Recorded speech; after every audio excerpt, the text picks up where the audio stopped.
munhu wamwari mai kumba uko voita ina ndichazviwisisa hanzi chiko munhu wamwari mai kuvabatikidza shuwa kuvabatikidza vakarara nemunhu kumba mangu chaimo santaurira ai ndotokuudzai munhu wamwari zvino munhu wamwari kurara kwekurara kana kutosangana kwemunhu wechirume nemunhu wechikadzi kurara kwekurara kurara kwekurara vatosangana ende mai ava munhu wavasangana nayo hei munhu wakatakaona munhu wamwari ndoyoga nyaya inotaurwa kana mutsamba kuti nyaya yeupombwe ndo imweyo yaunokwanisira kurambira mukadzi kuti adzoke kumba kwavo.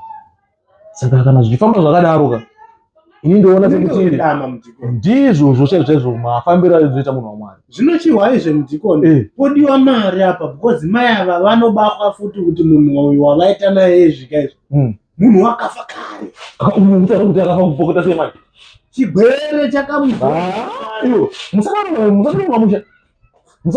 ndotokuudzai zveni. Saka iapa tose takatogezewa inini naiye wacho waipinda wahaniwawo saka tondigeza mirai mati zvimochema mugatsanangura kuti chii kana imuchema mati mudzimai wenyu ane chirwere taakapiwa zvenazondu munotirisa atatakwakumana mukazvinaa chirwere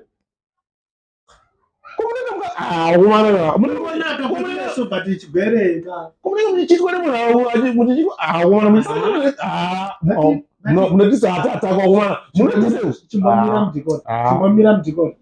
Mudhikoni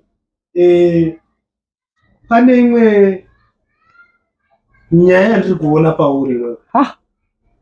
Pane nyaya yandiri kuona pauri wewe. Amuromba aro ine nguwa. Chimbonitaurira kuti mudhikoni chii chazonyanya kubata iwewe.